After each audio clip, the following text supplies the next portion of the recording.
All right. Well, I was asked today to speak to you all, not because we have the most robust utility demand response program, but we are a municipality and we don't always, we're not on the forefront of any new program a lot of times. So just wanted to let you all know how we were able to create demand response in our service territory. So if you're not familiar with Springfield, Missouri, City Utilities is based on 320 square miles. We're in the southern part of the state. We are the electric, the natural gas, water provider. We also have the transit system for our city, and we are the provide broadband as well. We serve 121,000 customers on electric, 86,000 for natural gas, and have 81,000 water customers. As you can see, our power generation is pretty diverse. We have 2 wind contracts in Oklahoma, 1 in Kansas. We produce power locally from 3 locations, and we also have a small solar farm that we contract the solar from. And in 2026, we're adding 36 megawatts of batteries and 150 megawatts of CTs.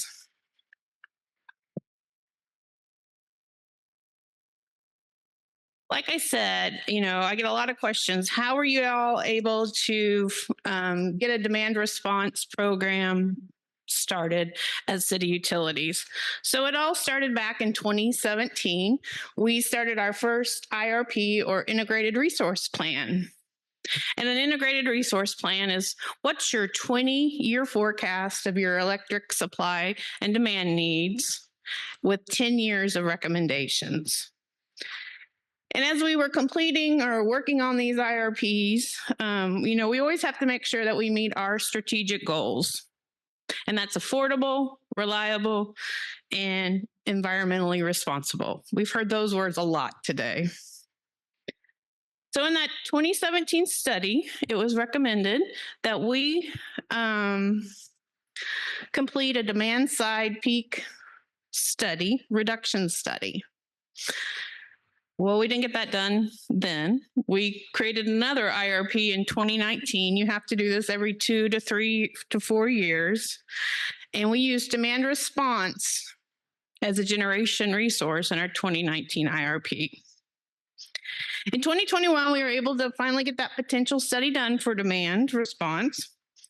And we surveyed both electric and commercial customers and to look for programs that were specific to our Springfield customers, that were cost effective, and we can quantify some savings. With both 2 IRPs and demand response potential study, in 2022, we were able to get some executive approval to move forward with demand response programs. And in 2024, we were able to create an RFP for a DERMS platform. And this year, we launched our first demand response programs, and we call it CU Peak Rewards. So the 5 programs that the potential study deemed that would be great programs for our service territory were smart thermostats, which is normal. Lots of utilities run smart thermostat programs. And it's colored green because we are live and we are running some events this summer. So we're enrolling residential customers now. We plan to enroll commercial customers after we run a couple events. And we were able to run some pilot programs this winter with our employees. Next year, we'll implement an EV charger curtailment program for our level 2 chargers.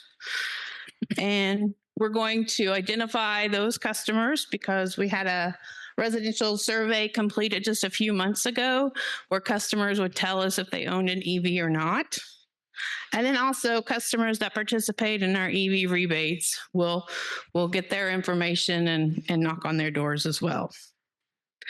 The next 2 programs are rate-based programs.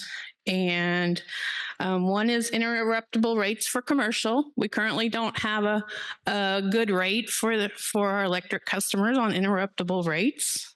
And then, of course, time of use, try to implement that for our residential customers. Our rates and our forecasting departments are kind of doing a deep dive into our rate programs right now. So hopefully we can get one or both of those approved in the near future.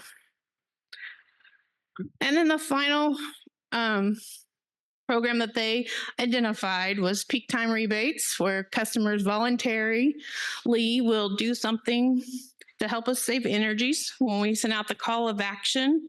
Problem with that is it's hard to kind of quantify what they actually did if we don't have any devices or anything connected to their home or business. So CU Peak Rewards, whoops.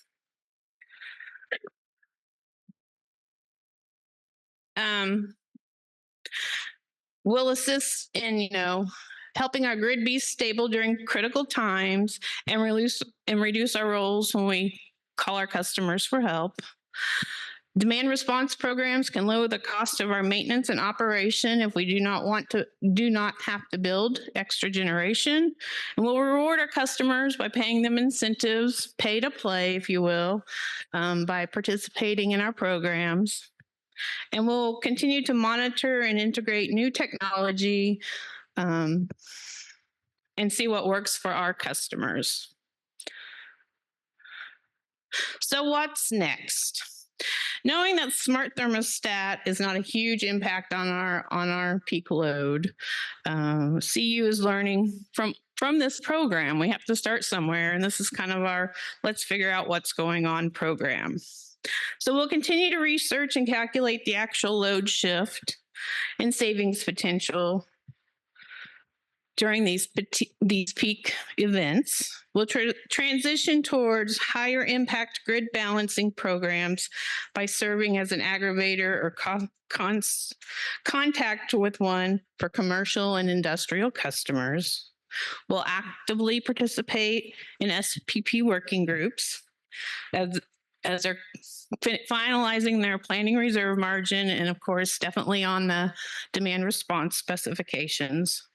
And we'll reinforce with our executive leadership team how important demand response and energy efficiency is in the future. So, as all of us know that our generation is aging, we will have to work together, find new programs, find new technologies, and see what works for our customers.